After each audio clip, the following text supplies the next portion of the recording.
everyone, and welcome to this release of a new report from the Institute of Medicine. My name is Christine Stenzel, and I'm here from the Office of News and Public Information at the National Academy of Sciences, of which the Institute of Medicine is a branch.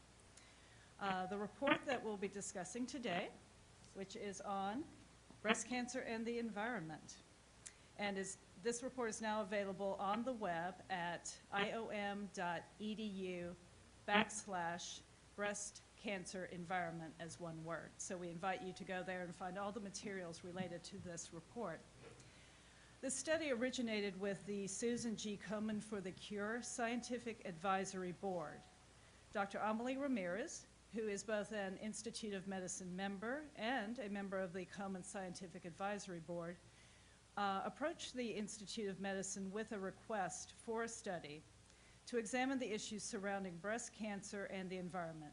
In particular, this study would focus on the scientific evidence regarding the many environmental factors that have raised concerns for women as they try to make individual decisions about their health. In response, the Institute of Medicine convened the Committee on Breast Cancer and the Environment, the Scientific Evidence, Research Methodology, and Future Directions. We are pleased to have 4 members of that committee with us today to share the results of their work. With us is the committee's chair, Dr. Irva Hertz-Machado. She is Professor-in-Chief of the Division of Environmental and Occupational Health at the University of California at Davis. Also with us is Dr. Robert Hyatt. He is a professor and chair of the Department of Epidemiology and Biostatistics and is Director of Population Sciences at the Helen Diller Family Comprehensive Cancer Center at the University of California in San Francisco.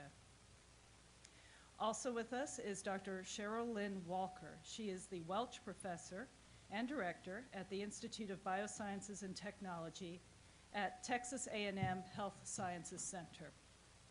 And also joining us by telephone is Dr. David Eaton. He is the Associate Vice Provost for Research and Professor and Director of the Center for Ecogenetics and Environmental Health at the University of Washington. And we're pleased to have them representing the full committee, which brought a wide range of expertise and knowledge to this committee's work. We will have an opening statement from the committee chair highlighting key conclusions and recommendations of this report, and then we'll open the briefing to the Q&A, and we would ask everyone just to identify yourselves to our committee members when asking your questions. With that, I'll turn it over to our committee chair. Thank you very much, Christine. Good afternoon, and thank you for joining us for this release of our report, Breast Cancer and the Environment, a Lifecourse Approach. I am quite pleased to have the fellow committee members, Dr. Robert Hyatt, Dr. Cheryl Walker here in the room, and Dr. David Eaton joining us by phone to discuss this report with you. We look forward to taking your questions. But first, I would like to provide a brief overview of the report and our findings and recommendations. As everyone at this symposium is aware, breast cancer accounts for significant morbidity among women. The expectation is that more than 230,000 women will experience a diagnosis of invasive breast cancer in 2011. Many of them will wonder about the role of environmental contributors to their cancers. Susan G. Komen for the Cure and its Scientific Advisory Board commissioned this study by the Institute of Medicine to review current evidence on the contribution of environmental exposures to breast cancer, either alone or in combination with genetic factors, and to review the challenges in conducting this kind of research. Also, to explore evidence-based actions that women could take to reduce their risk and to recommend research for the future. The report we are releasing today results from the work of a committee whose members contributed a diverse range of expertise, including communication of health messages, environmental health sciences, epidemiology, biostatistics, exposure assessment, gene-environment interactions, healthcare and oncology, molecular carcinogenesis, risk assessment, and toxicology, as well as consumer and patient perspectives. Over the past 20 months, we have carefully examined evidence about environmental factors that potentially are involved in breast cancer risk and other varied aspects of our charge. Our committee defined environment broadly to encompass all factors that are not directly inherited through DNA. We did, however, also attempt to conduct a comprehensive review of, we did not attempt to conduct a comprehensive review of all such exposures. Instead, we carried out a qualitative review of evidence on selected factors that illustrated particular challenges or particular successes in assessment. We found that epidemiologic studies, that is, studies that are conducted in women in large numbers, consistently support associations with increased risk for breast cancer for several factors. These include ionizing radiation, estrogen, progestin hormone therapy, and greater postmenopausal weight. We also found that greater physical activity is consistently associated with a reduction in risk. And for many other factors, we found that the epidemiologic was limited and in some cases contradictory and in some cases actually absent. Evidence, nevertheless, from animal or mechanistic studies sometimes adds support to epidemiologic evidence, or it may suggest biological plausibility when the human evidence is lacking. The knowledge about the complexity of breast cancer and its relation to environmental exposures continues to grow, but in fact, researchers face many challenges, daunting ones.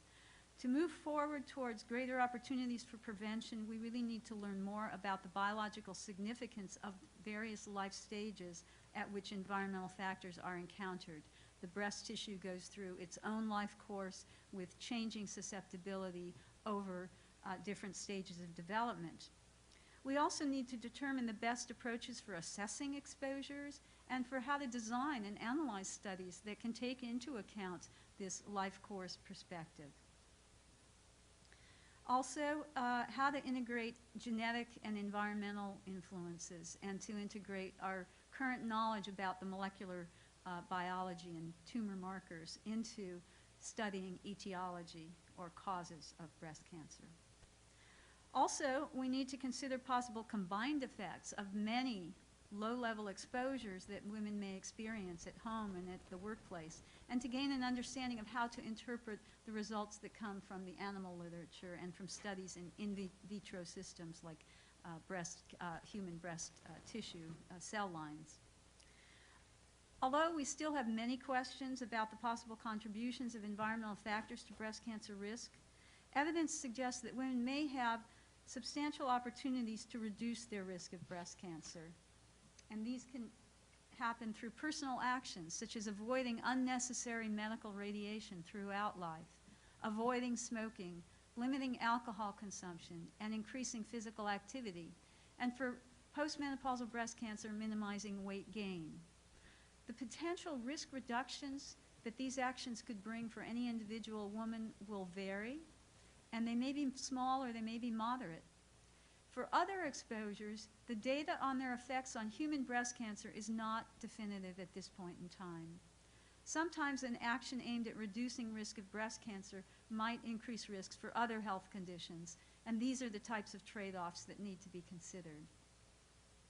The committee is recommending that future research apply a life course perspective and also a transdisciplinary approach to the studies of breast cancer and the environment. Work is needed to develop new and better tools for epidemiologic research and for carcinogen testing of chemicals and of mixtures of chemicals. More prevention opportunities need to be identified and tested to determine if those preventive actions actually do reduce risk. Work is also needed to develop approaches to modeling breast cancer risks and to improving communication about breast cancer, both to healthcare providers as well as policymakers and the public. So I have only sketched out in very broad outline form the findings of the report and of the committee. New knowledge about biological mechanisms and that potentially contribute to breast cancer and the critical life stages when exposure when the breast may be most vulnerable to exposure, can afford an opportunity for further vigorous progress towards better prevention opportunities. My colleagues and I would be pleased to answer your questions now. Please identify yourself and your affiliation before asking your questions. Thank you. As we move toward questions, a reminder that if you want to ask a question in the room, please wait for a microphone as the session is being recorded. If you are joining us over the phone and would like to ask a question, please press *1 on your telephone keypad, and we'll start with questions from the room.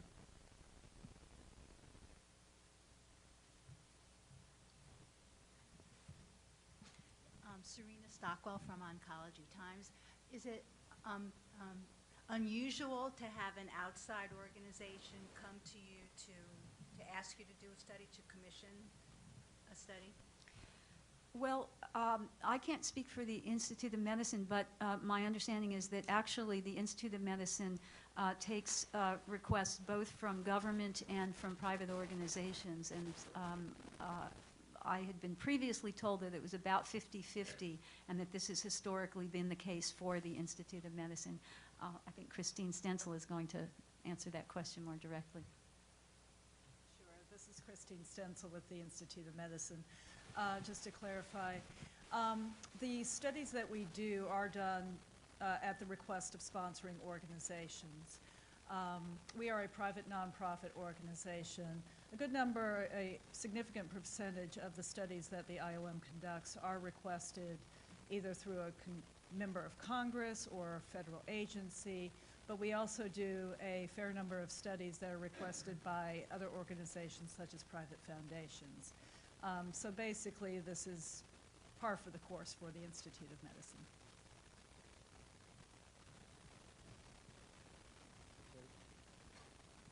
Okay, let's take a question from the phone. Let's go to the line of Pat Rizzuto with BNA. Pat, your line's open. Hi, Pat Rizzuto, chemicals reporter with BNA. Two questions. One, the report notes that FDA has extremely limited authority regarding dietary supplements and cosmetics, and it calls for efforts to better inform consumers and health professionals about the limits of FDA's role. Who should be informing consumers, and what should be done about those limits?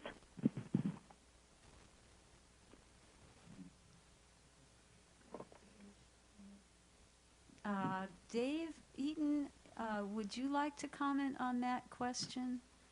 Well, I think the regulatory issues. Sure, I'd be happy to comment on that. I think that that's their shared responsibility.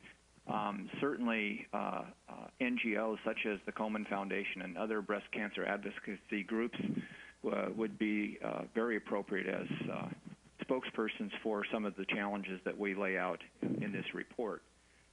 It's not directly the responsibility of the FDA, I assume, to do a lot of consumer education on this area, but I think that the Institute of Medicine, through this report and through the press releases and dissemination of this information, will be a first start at educating consumers on some of these concerns with cosmetics and other compounds that have been looked at for potential risk for breast cancer. And then my second question involves something that Dr. Eaton has addressed with me, which is the report notes that there's not a lot of evidence supporting association between breast cancer and many chemicals, but it also has extensive information describing the limits of traditional testing. I'm just wondering, what does that mean for testing of chemicals to determine whether they cause breast cancer? Dr. Eaton, would you like to continue? As we point out in the report, one of the challenges in testing chemicals specifically for breast cancer in animal experiments is the importance of doing full life stage testing. Traditionally, many of the cancer bioassays that have been done by the National Toxicology Program started exposures early in life, but not at a very young age, not either in utero or during the major period of breast growth. So many of the tests that have been done on chemicals conceivably could have missed important impacts that occurred early in life.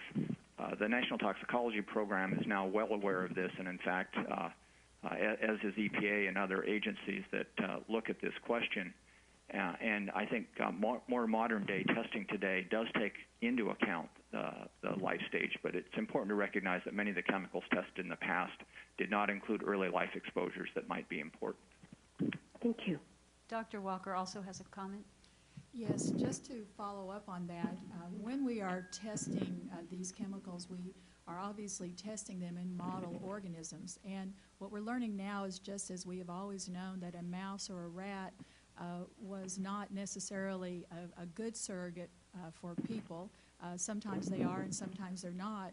What we're finding out now is that actually the specific age of exposure may also reflect what might happen to an adult or might not. And so some of the vulnerability to environmental exposures only occurs during very early periods of life and during development.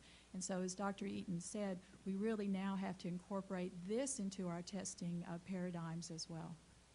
Thank you so much.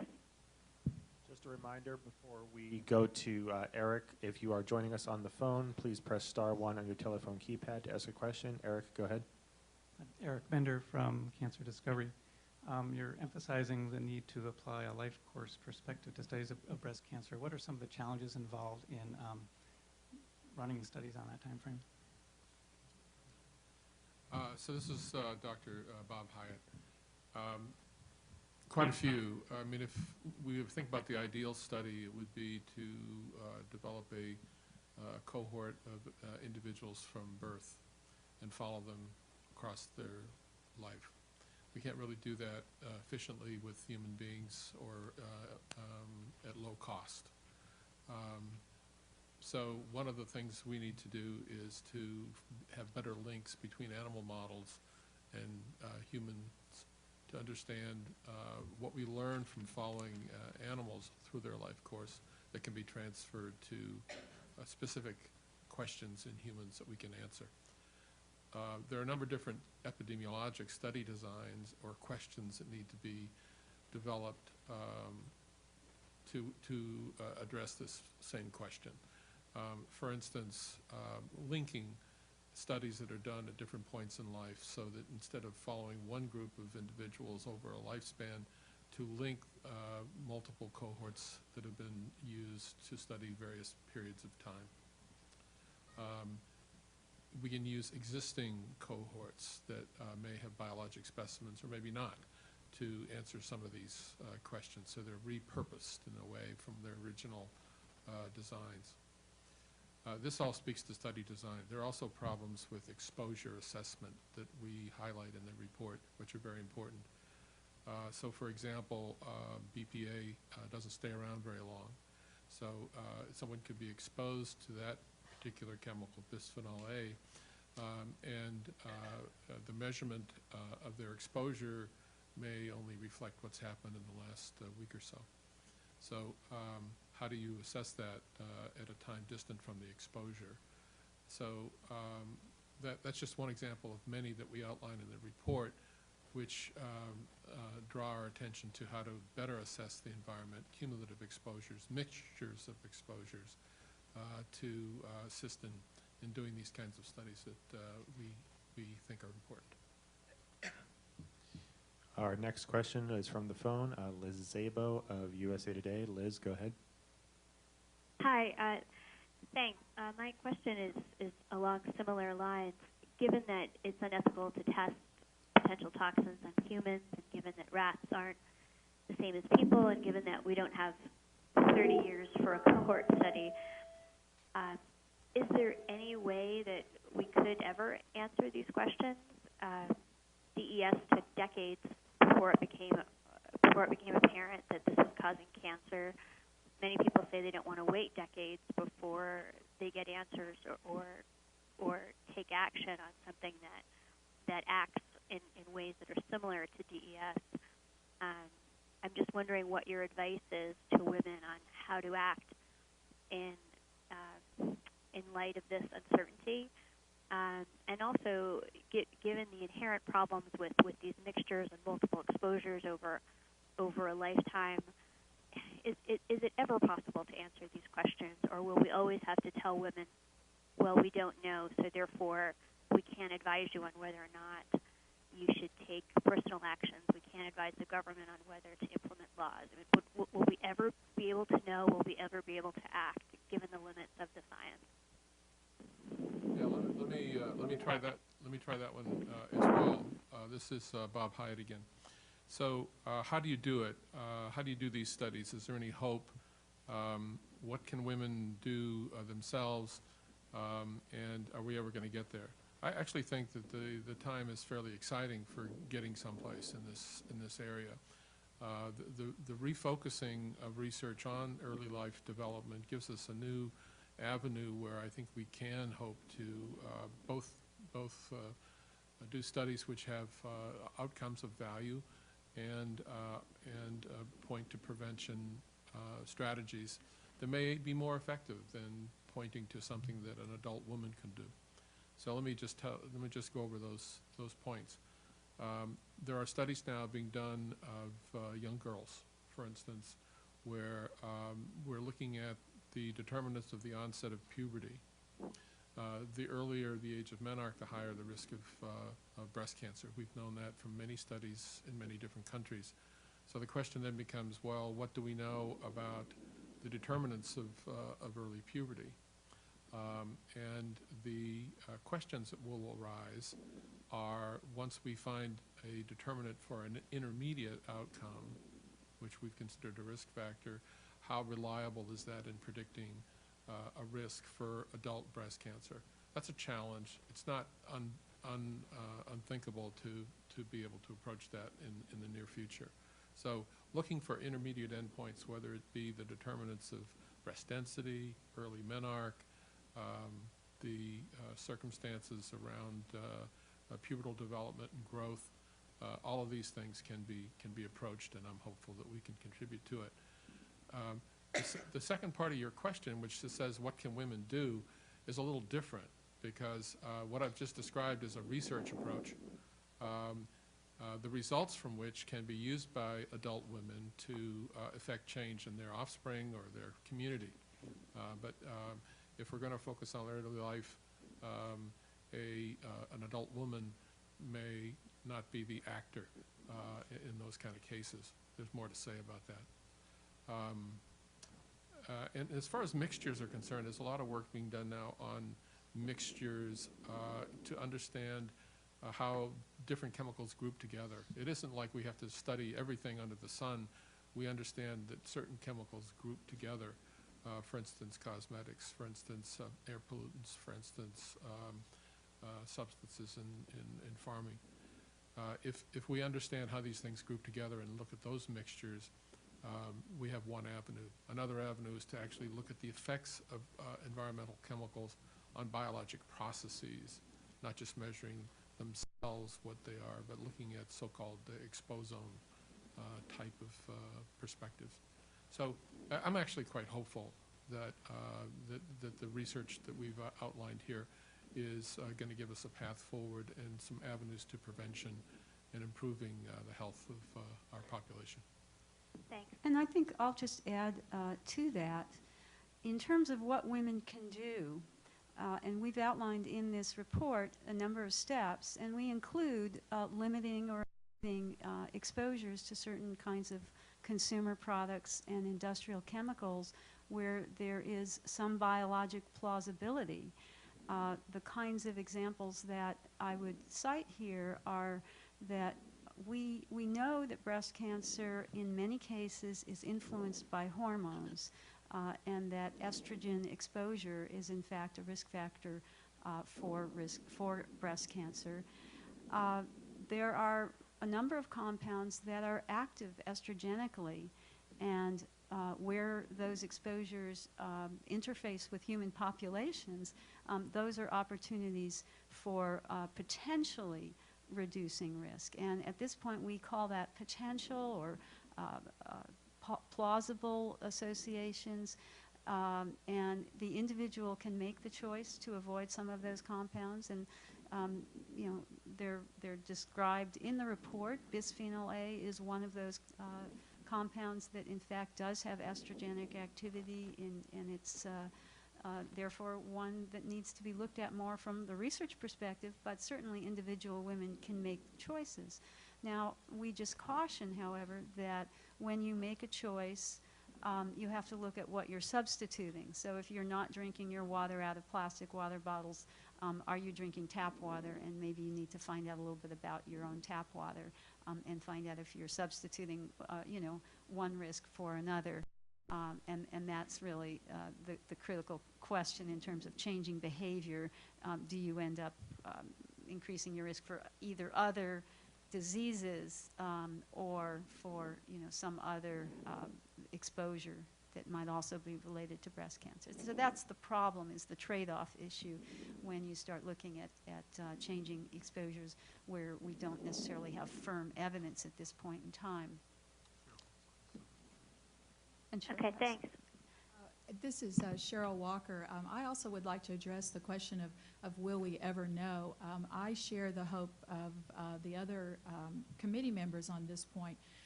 When these chemicals, when we are exposed to these chemicals, much like a criminal at a crime scene, they generally leave some kind of a fingerprint behind. Those of you in the audience of a certain age might remember the Perry Mason show. If you compare what the detectives were able to discern in the Perry Mason era compared to CSI Miami today, it's pretty remarkable.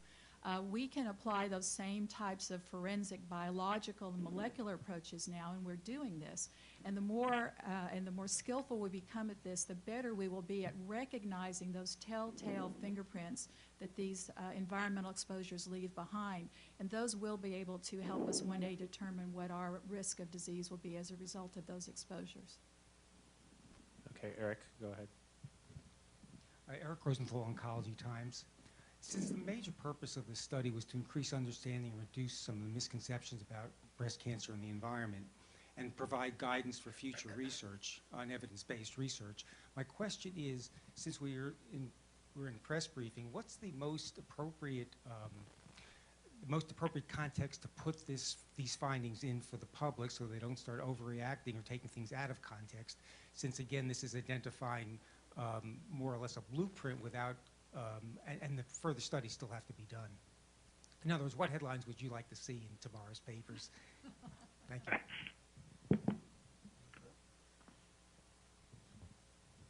Well, I think the committee has identified two key aspects in which the research to date has not yet taken advantage, and one is this Lifecourse approach and the potential risks that go with very early life exposures, which could be childhood, adolescence, or even in the womb.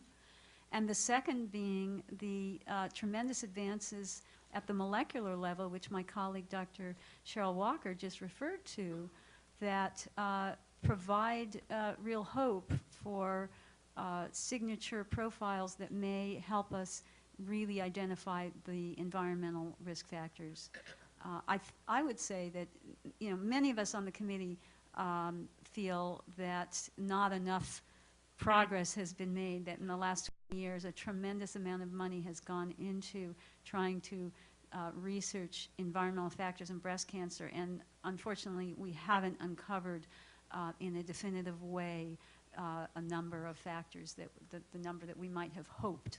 So, but what has happened is that the science has advanced and allows us now, I think, to move forward much more rapidly. Okay, let's take another question from the phone then. Let's go to the line of Becky Volker of JAMA.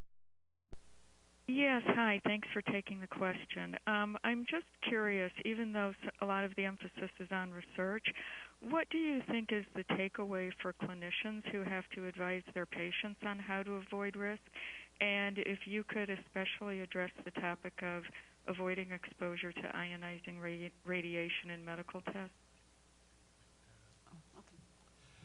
So this is Bob Hyatt again. A good question, and I think appropriate for this meeting.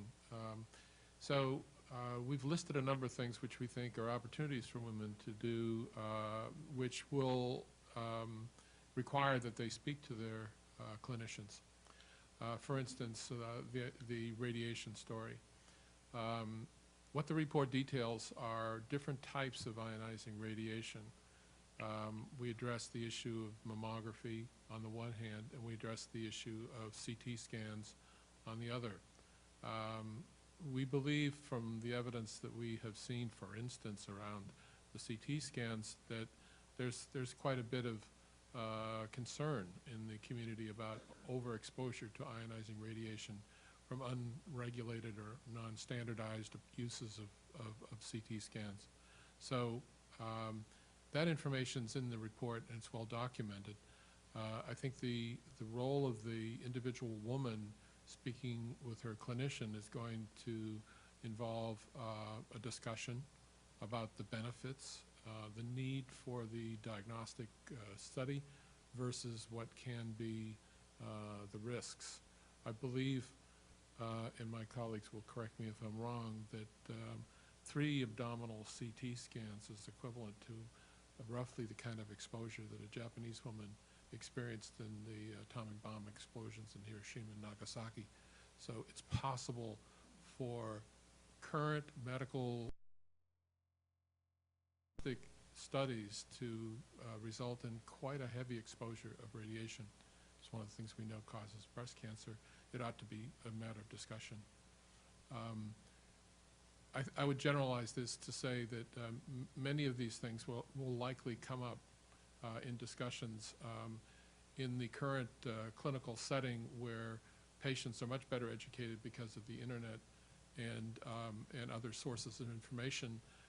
Physicians need to be prepared to respond to these questions in an educated way. We hope that the report will provide the documentation to answer the questions accurately. Thank you. Are there further questions from the room then? All right, then on behalf of the San Antonio Breast Cancer Symposium, thank you to the members of the media and the panelists for their time. This now concludes the call. Thank you very much.